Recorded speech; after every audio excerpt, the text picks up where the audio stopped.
നമസ്കാരം. എറാഫ്റ്റോ ക്രിക്കറ്റിലേക്ക് എവർക്കും സ്വാഗതം. IPL മാമാങ്കം നാളെ ആരംഭിക്കുകയാണല്ലോ. നിലവിലെ ചാമ്പ്യന്മാരായ RCB SRHുമായിട്ട് നാളെ ബംഗളൂരുവിലെ ചിന്നസ്വാമി സ്റ്റേഡിയത്തിൽ വെച്ച് ഏറ്റുമുട്ടുകയാണ്. കളിക്ക് മുന്നോടിയായിട്ട് RCBയുടെ കോച്ച് ആൻഡി ഫ്ലവർ ഇപ്പോൾ കാര്യങ്ങളൊക്കെ തുറന്നു പറഞ്ഞിരിക്കുകയാണ് പ്രസ് കോൺഫറൻസിൽ. എല്ലാവരും ആകാംക്ഷയോട് കൂടിയിട്ട് നോക്കുന്നത് ഹേസൽവുഡിൻ്റെ കാര്യമാണ്. ഹേസൽവുഡ് കളിക്കുമോ, നാളത്തെ കളി കളിക്കുമോ? അതിനുള്ള മറുപടി ഇപ്പോൾ ആൻഡി ഫ്ലവർ നൽകുന്നുണ്ട്. അദ്ദേഹം പറയുന്നത് ഇങ്ങനെയാണ്: ഹേസൽവുഡ് ഇന്നലെ ഇവിടെ എത്തിയിട്ടുണ്ട്. അദ്ദേഹം നല്ല ഫിറ്റാണ്. അദ്ദേഹത്തോട് ഞാൻ സംസാരിച്ചിരുന്നു. ഞാൻ പറഞ്ഞത് ഇപ്പോൾ എനിക്ക് അദ്ദേഹത്തെ ഓർമ്മയുള്ള ആ ഒരു ഘട്ടമുണ്ടല്ലോ, അതിനേക്കാൾ ഞാൻ ഓർത്തു വച്ചതിനേക്കാൾ വളരെ ചെറുപ്പമായിട്ടാണ് എനിക്ക് അദ്ദേഹത്തെ തോന്നിയതെന്ന് ഞാൻ അദ്ദേഹത്തോട് പറയുകയും ചെയ്തു.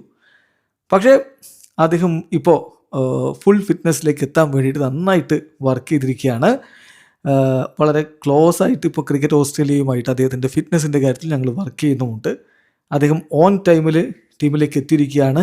തീർച്ചയായിട്ടും ഇവിടെ അദ്ദേഹം എത്തി എന്നുള്ളത് വളരെ സന്തോഷമുണ്ടാക്കുന്ന കാര്യമാണ്. പക്ഷേ നാളത്തെ മത്സരത്തിന് അദ്ദേഹം റെഡി ആയിരിക്കില്ല. ഇതാണ് ആൻഡി ഫ്ലവർ പറഞ്ഞിരിക്കുന്നത്. അപ്പോൾ ഹേസൽവുഡ് എത്തിയിരിക്കുന്നു. നാളത്തെ കളി അദ്ദേഹം കളിക്കില്ല. പക്ഷേ ബാക്കി മത്സരങ്ങൾ, പിന്നാലെ വരുന്ന കളികൾക്ക് അദ്ദേഹം അവൈലബിൾ ആകും എന്ന് വേണം ഈ വാക്കുകളിൽ നിന്ന് മനസ്സിലാക്കാൻ. പിന്നെ ആൻഡി ഫ്ലവർ കുറേ കാര്യങ്ങൾ സംസാരിക്കുകയുണ്ടായി. അപ്പോൾ കണ്ടീഷൻസിനെ കുറിച്ച്, പിച്ച് കണ്ടീഷനും ഗ്രൗണ്ട് കണ്ടീഷനും നമുക്കറിയാലോ. ചിന്നസ്വാമി സ്റ്റേഡിയത്തിൽ തോൽവികൾ RCBക്ക് ഒരു തുടർക്കഥയായിരുന്നു. ഇപ്പോൾ കഴിഞ്ഞ സീസണിൽ തന്നെ ആദ്യത്തെ 3 കളികൾ അവിടുത്തെ കളികൾ തോറ്റു. പക്ഷെ പിന്നെ ക്ലിക്കായി പോയി കിരീടം ചൂടുകയും ചെയ്തിട്ടുണ്ടായിരുന്നു. അപ്പോൾ സാധാരണ ഹോം ഗ്രൗണ്ട് അഡ്വാൻറ്റേജ് ടീമിന് ലഭിക്കേണ്ടതാണ്. അപ്പോൾ എന്താണ് ഇത്തവണ RCBയുടെ അവസ്ഥ എന്ന ചോദ്യം ആ ഹോം ഗ്രൗണ്ട് കണ്ടീഷനെ കുറിച്ച് ചോദിച്ചപ്പോൾ അദ്ദേഹം പറഞ്ഞത്, ശരിക്കും പറഞ്ഞാൽ ഈ പിച്ച് കണ്ടീഷൻ, ചിന്നസ്വാമി സ്റ്റേഡിയത്തിലെ പിച്ച് കണ്ടീഷനെ കുറിച്ച് ഞങ്ങൾ പഠിച്ചെടുത്ത കുറച്ച് പാഠങ്ങളുണ്ട്. അപ്പോൾ അതിനെക്കുറിച്ച് ഞാനിപ്പോൾ അധികം ഇവിടെ സംസാരിക്കാനില്ല. പക്ഷേ തീർച്ചയായിട്ടും ഇപ്പോൾ ഞങ്ങളുടെ ഫസ്റ്റ് 3 മത്സരങ്ങൾ ചിന്നസ്വാമി സ്റ്റേഡിയത്തിൽ കഴിഞ്ഞ വർഷം ഞങ്ങൾ പരാജയപ്പെട്ടിരുന്നു.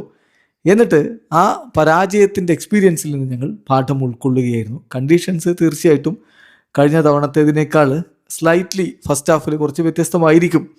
നമുക്ക് കാത്തിരുന്ന് കാണാം. എന്തായാലും ഇന്നിപ്പോൾ പിച്ച് എങ്ങനെയുണ്ട് എന്ന് ഞാൻ പോയി നോക്കിയിട്ടില്ല. എന്തായാലും ഞാൻ വിശദമായിട്ട് കാര്യങ്ങൾ പരിശോധിക്കുന്നുണ്ട്. പക്ഷേ ഞങ്ങളുടെ ഹോം വെന്യൂ ആണല്ലോ ഇത്. അപ്പം അതുകൊണ്ട് എതിർ ടീമിനേക്കാൾ കൂടുതൽ ഇവിടുത്തെ കണ്ടീഷൻസും മറ്റുമൊക്കെ ഞങ്ങളാണ് കൂടുതൽ മനസ്സിലാക്കേണ്ടത് എന്ന് ഞങ്ങൾക്ക് നന്നായിട്ട് ധാരണയുണ്ട്. കഴിഞ്ഞ 10 ദിവസങ്ങളായിട്ട് ഞങ്ങളിവിടെ പ്രാക്ടീസ് ചെയ്യുന്നുണ്ട്. ഇതിനെക്കുറിച്ച് ഞങ്ങൾ സംസാരിക്കുകയും ചെയ്തിരുന്നു. ഏതായാലും ഞങ്ങൾ ഓപ്പോസിഷൻ ടീമിനേക്കാൾ സ്ലൈറ്റ്ലി അഹെഡാണ് ഈ ഒരു സർഫേസിൽ ഇവിടുത്തെ കാര്യങ്ങൾ റീഡ് ചെയ്തിട്ടുള്ളതിൽ. നാളെ രാത്രി കാണാം എന്നാണ് പിച്ച് കണ്ടീഷനെ കുറിച്ചുള്ള, ഗ്രൗണ്ട് കണ്ടീഷനെ കുറിച്ചുള്ള ചോദ്യത്തിന് ആൻഡി ഫ്ലവറുടെ മറുപടി വന്നിരിക്കുന്നത്. പിന്നെ വിരാട് കോഹ്ലി ഇപ്പോൾ അങ്ങനെ 2020 ഒന്നും കളിക്കുന്നില്ലല്ലോ. പക്ഷേ ഇപ്പോൾ നല്ല ഫോമിലും ഫിറ്റിലുമാണ് എന്ന് തന്നെ കോച്ച് പറഞ്ഞു. അദ്ദേഹത്തിൻ്റെ വാക്കുകളിലേക്ക് പോകാം. അദ്ദേഹം പറയുന്നു, തീർച്ചയായിട്ടും ടോപ്പ് ക്ലാസ് പ്ലെയേഴ്സ് പ്രാക്ടീസ് ചെയ്യുന്നത് അത് നോക്കി നിൽക്കുക, അത് എൻജോയ് ചെയ്യുക എന്നുള്ളത് എൻ്റെ ഒരു രീതിയാണ്. ഞാൻ കളിക്കുന്ന കാലത്തും അങ്ങനെ തന്നെയാണ്. അവർ പ്രാക്ടീസ് ചെയ്യുന്നത് കാണാൻ എനിക്ക് വളരെ ഇൻട്രസ്റ്റ് ആണ്. ഞാൻ കളിക്കുന്ന കാലത്ത് സച്ചിൻ ടെണ്ടുൽക്കർ പ്രാക്ടീസ് ചെയ്യുന്നതൊക്കെ ഞാൻ നോക്കി നിന്നിട്ടുണ്ട്. ഒരു എക്സാമ്പിളായിട്ട് പറയുകയാണ്. ഇവിടെ അതുപോലെ തന്നെയാണ്. ഞാനിവിടെ കോച്ചാണ്, എന്നാൽ പോലും ഈ മാസ്റ്റേഴ്സ് എങ്ങനെയാണ് പ്രാക്ടീസ് ചെയ്യുന്നതൊക്കെ ഞാൻ നോക്കി കാണാറുണ്ട്. ഇപ്പോൾ ഞാൻ വളരെ ക്ലോസ് ആയിട്ട് കാര്യങ്ങൾ വാച്ച് ചെയ്യുന്നു. കോഹ്ലിയെ സംബന്ധിച്ചിടത്തോളം അദ്ദേഹം മികച്ച ഫോമിലാണെന്നാണ് എനിക്ക് തോന്നുന്നത്. അദ്ദേഹം സൂപ്പർ ഫിറ്റുമാണ്. ഞാൻ അദ്ദേഹത്തെ കൃത്യമായിട്ട് ഈ ദിവസങ്ങളിൽ വാച്ച് ചെയ്യുന്നുണ്ട്. മാത്രമല്ല he looks light on his feet. വളരെ ഫിറ്റാണ്, വളരെ ലീനാണ്, വളരെ ഹങ്കറാണ്. എല്ലായ്പ്പോഴും അദ്ദേഹം വളരെ ഡിറ്റർമൈൻഡും വളരെ ഹങ്കറുമായിരിക്കും. ആ ഒരു മെൻ്റൽ ആൻഡ് ഇമോഷണൽ സ്പേസ് വളരെ കൃത്യമായിട്ട് അദ്ദേഹത്തിന് ഇപ്പോൾ മെയിൻറ്റെയിൻ ചെയ്യാൻ പറ്റുന്നുണ്ട്. വളരെ കംഫർട്ടബിൾ ആണ് അദ്ദേഹം. എന്തായാലും വളരെ പ്രൊഫഷണൽ ആയിട്ടുള്ളൊരു സ്പോർട്സ് പേഴ്സണാണ് അദ്ദേഹം. റിയലി ഗുഡ് സ്പോർട്ടിലാണ് ഇപ്പോൾ ഉള്ളത് എന്നാണ് എനിക്ക് പറയാനുള്ളത്. അദ്ദേഹത്തിൻ്റെ കളി, അദ്ദേഹം പ്രാക്ടീസ് ചെയ്യുന്ന മറ്റുമൊക്കെ ബോൾ സ്ട്രൈക്ക് എന്നൊക്കെ നോക്കുമ്പോൾ ഞാൻ മനസ്സിലാക്കുന്നത് അദ്ദേഹം വളരെ പീക്കിൽ തന്നെയാണ്. അദ്ദേഹത്തിൻ്റെ കഴിവുകളുടെ മികവിൻ്റെ പീക്കിൽ തന്നെയാണ്. വളരെ കുറഞ്ഞ കളികൾ ഇപ്പോൾ അദ്ദേഹം കളിക്കുന്നുള്ളൂ എന്നതിനെക്കുറിച്ച് അദ്ദേഹം അവെയറാണ്. പക്ഷെ at the moment he looks at the top of his game എന്നാണ് കോഹ്ലിയെക്കുറിച്ച് കോച്ച് പറയുന്നത്. അപ്പോൾ കോച്ചിൻ്റെ വാക്കുകളിൽ കോഹ്ലി മികച്ച പ്രകടനം പുറത്തെടുക്കുമെന്നുള്ളൊരു പ്രതീക്ഷയുണ്ട്.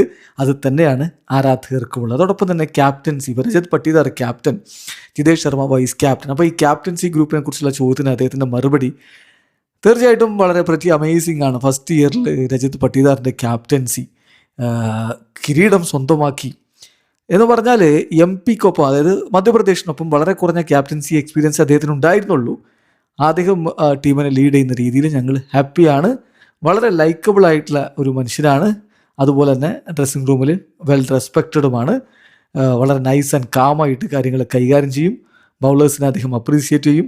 ഇനി ജിതേഷിൻ്റെ കാര്യമാണെങ്കിൽ വളരെ മികച്ചൊരു ഡെപ്യൂട്ടിയാണ്, മികച്ചൊരു വൈസ് ക്യാപ്റ്റനാണ്, വളരെ എനർജറ്റിക് ആണ്, ടാക്ടിക്കലി അവെയറാണ്.